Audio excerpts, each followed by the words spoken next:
নমস্কার বন্ধুরা, আজ আমরা একটি আকর্ষণীয় গল্প নিয়ে কথা বলতে যাচ্ছি। এই গল্পটি বারাণসীর গঙ্গার তীরে একটি ছোট্ট কুঁড়ে ঘরে ঘটে। সেই কুঁড়ে ঘরে শিবায়া নামে এক বৃদ্ধ ব্যক্তি বাস করেন। তার বয়স প্রায় ৮০ বছরের কাছাকাছি। তার জীবনধারা খুবই সাধারণ। প্রতিদিন তিনি তার মাছ ধরার জাল নিয়ে গঙ্গায় যান, ধরা মাছ দিয়ে পেট ভরান। এটাই তার দৈনন্দিন জীবন, তার জীবিকা। একদিন শিবায়া গঙ্গা থেকে মাছ ধরে বাড়ি ফিরলেন। দরজা খুলে ভিতরে পা রাখতেই তিনি যে দৃশ্য দেখলেন তা তাকে হতবাক করে দিল। এক মুহূর্তের জন্য তিনি ভাবলেন, আমি কি সত্যিই নিজের বাড়িতেই এসেছি? কিন্তু কয়েক মিনিট পরে নিশ্চিত হয়ে যে এটাই তার বাড়ি, তিনি ভিতরে ঢুকলেন। সেখানে কিছুটা দূরে একটি খাটে একটি সুন্দরী তরুণী শুয়েছিল। তার সৌন্দর্য এমন ছিল যে যে কাউকে সহজেই মুগ্ধ করতে পারে। শিবায়ার কিছুই বোধগম্য হল না। তার মনে হাজারো প্রশ্ন ঘুরপাক খেতে লাগল। এই মেয়েটি কে? এখানে কেন এসেছে? নিজের মনে বিভ্রান্ত হয়ে তিনি তাকে ডাকলেন। প্রথমে মেয়েটি কোনো উত্তর দিল না, কিন্তু কিছুক্ষণ পরে সে উঠে শিবায়ার দিকে স্নেহভরা চোখে তাকাল। তবুও শিবায়ার মন বিভ্রান্তিতে ডুবে রইল। তুমি কে? এখানে কি করছো? তিনি সরাসরি জিজ্ঞাসা করলেন। মেয়েটি হাত জোট করে বলল, আমার নাম রাধা। এখন আমি এর বেশি কিছু বলতে পারবো না। দয়া করে আমাকে কয়েকদিন এখানে থাকতে দিন। কিন্তু শিবায়া স্পষ্টভাবে বললেন, না, তা সম্ভব নয়। মেয়েটি আবারও অনুরোধ করল, প্রায় কেঁদে ফেলল। তার দুঃখ দেখে শিবায়ার মন গলল এবং তিনি তাকে থাকার অনুমতি দিলেন। কিন্তু রাধার একটি শর্ত শুনে শিবায়া যেন আকাশ থেকে পড়ে গেলেন। সে এসে বলল, আপনি আমাকে বিয়ে করবেন, তাই না? হতবাক হয়ে শিবায়া বললেন, না, এতে আমি রাজি হব না। তোমার বয়স কত? আমার বয়স কত? তুমি কি ঠিক মতো বলছ? কিন্তু রাধা দৃঢ় কণ্ঠে বলল, আমি সব জেনেই বলছি, আমাকে বিয়ে করুন। শিবায়ার কিছুই বোধগম্য হল না।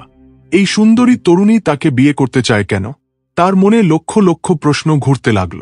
তবু তার কথা ফেলতে না পেরে তিনি রাজি হলেন।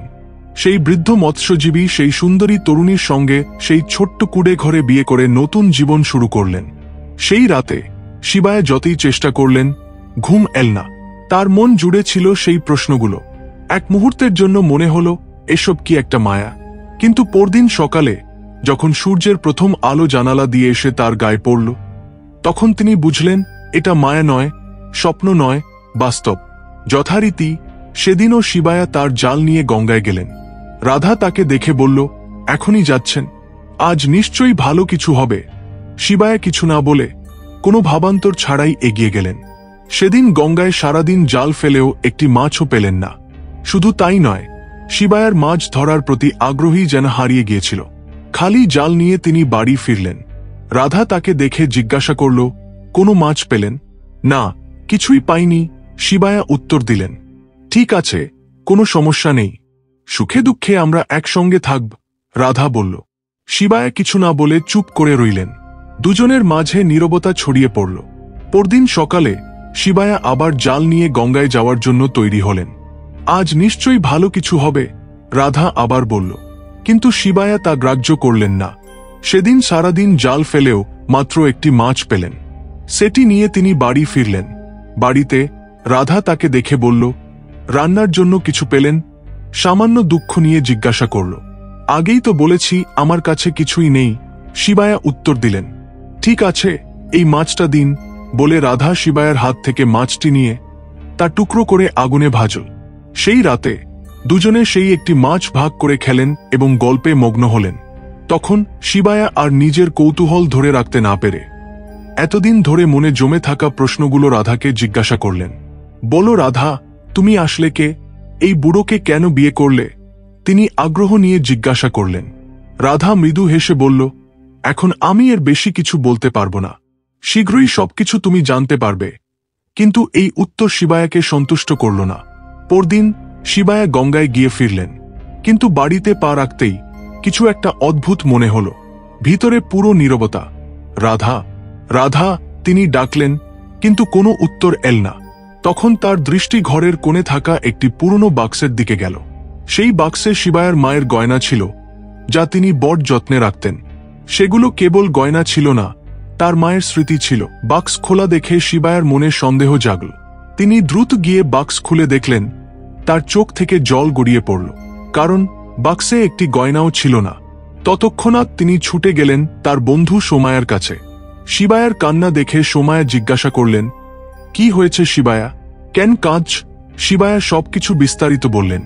কিছুক্ষণ ভেবে সোমায়া বললেন, তুমি এখনই মহারানীর কাছে যাও, তিনি নিশ্চয়ই তোমাকে ন্যায় দেবেন। সোমায়ার পরামর্শ মেনে শিবায়া মহারানীর প্রাসাদে গেলেন। প্রাসাদের সামনে দাঁড়ানো সৈন্যরা জিজ্ঞাসা করলে তিনি বললেন, আমি মহারানীর সঙ্গে দেখা করতে চাই। কিছুক্ষণ পরে সৈন্যরা তাকে ভিতরে পাঠাল। প্রাসাদটি যেন একটি অলৌকিক জগৎ, চকচকে সোনার সিংহাসন, ঝলমলে প্রদীপ, মনোরম চিত্রকর্ম। মাঝখানে একটি মহিমাময় সিংহাসনে মহারানী বসেছিলেন। শিবায়া বললেন, মহারানী, আমার ন্যায় চাই। সমস্যা কি বলুন? মহারানী জিজ্ঞাসা করলেন। শিবায়া সবকিছু বিস্তারিত বললেন। ঠিক আছে, তোমাকে ন্যায় দেওয়া হবে, কিন্তু একটা কথা, তোমার গয়নার চেয়ে দামি গয়না দিলে নেবে? মহারানী জিজ্ঞাসা করলেন। না মহারানী, আমি আমার গয়নাগুলোই চাই, শিবায়া দৃঢ়ভাবে বললেন। মহারানী মৃদু হেসে বললেন, ঠিক আছে, ওটা দিয়ে চলে যাও। শিবায়ার কথা না শুনে তিনি তাকে বাইরে যেতে বললেন। সেই রাতে মহারানীর প্রাসাদেই শিবায়ার জন্য একটি কক্ষের ব্যবস্থা করা হল। শিবায়ার কিছুই বোধগম্য হল না। সেই রাতেও তার ঘুম এল না। পরদিন সকালে শিবায়া আবার সভায় গেলেন। সেদিন সভায় সাধারণের তুলনায় কম লোক ছিল। শিবায়াকে দেখেই মহারানী সৈন্যদের দিকে তাকিয়ে বললেন, ওটা নিয়ে এসো। সৈন্যরা শিবায়ার বাক্স নিয়ে এল।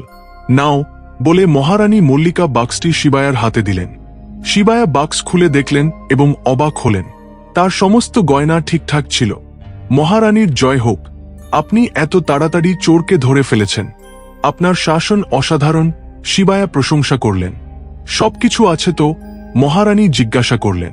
হ্যাঁ, সব আছে, কিন্তু আমি ওই মেয়েটির সঙ্গে একবার দেখা করতে চাই। সে এসব কেন করল তা জানতে চাই, শিবায়া বললেন। মহারানী গম্ভীরভাবে হেসে বললেন, ঠিক আছে, আজ রাতে আমার প্রাসাদে এসো, সবকিছু তুমি জানতে পারবে। শিবায়ার কিছুই বোধগম্য হল না। রাত হল।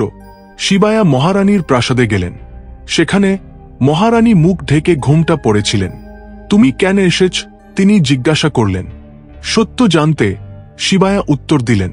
মহারানী ঘুমটা সরালেন। সামনে যিনি ছিলেন তাকে দেখে শিবায়া হতবাক হয়ে গেলেন, কারণ সে ছিল রাধা। আপনি কিন্তু এসব কেন করলেন? বিভ্রান্ত হয়ে তিনি জিজ্ঞাসা করলেন। তোমার জন্য, রাধা উত্তর দিল। আমার জন্য? শিবায়া অবাক হয়ে থমকে গেলেন। হ্যাঁ, 20 বছর আগে গঙ্গায় ডুবে যাওয়া একটি মেয়েকে তুমি তীরে তুলে তার প্রাণ বাঁচিয়েছিলে। সেই মেয়ে আমি। সেদিন তুমি যে সাহায্য করেছিলে, তাই আজ আমি এই অবস্থায় আছি। রাধা অতীত স্মরণ করাল। শিবায়া তার দিকে তাকিয়ে বললেন, তুমি সরাসরি এসে বললেই তো হতো, এসব কেন? তুমি কি আমাকে বিশ্বাস করতে? যদি আমাকে বাড়িতে থাকতে দিতেও কয়েকদিনের বেশি থাকতাম না। তাই তোমাকে বিয়ে করলাম। তোমাকে এখানে আনার জন্যই সেই গয়নাগুলো নিয়েছিলাম। এটুকুই, তোমার কাছ থেকে কিছু আশা করে নয়, রাধা বুঝিয়ে বলল। এখন দেখো, তুমি যে প্রাণ বাঁচিয়েছিলে সে আজ তোমাকে অপার সম্মান এনে দিয়েছে। এই প্রাসাদের প্রতিটি কক্ষ এখন তোমার। এই সুখ, এই বিলাস সবই তোমার জন্য, সে বলল। শিবায়া স্বপ্নেও ভাবেননি যে এমন একটি অপ্রত্যাশিত উপহার পাবেন। কিন্তু এই গল্পটি একটি শিক্ষা দেয়, আমরা যে ছোট ছোট সাহায্য করি তা কখনো কখনো এমন পুরস্কার নিয়ে আসে যা আমরা কল্পনাও করিনি। বন্ধুরা, এই গল্প শুনে তোমাদের কি মনে হলো কমেন্টে জানাও। গল্প পছন্দ হলে লাইক করো, শেয়ার করো। আরও আকর্ষণীয় গল্পের জন্য আমাদের চ্যানেল সাবস্ক্রাইব করো।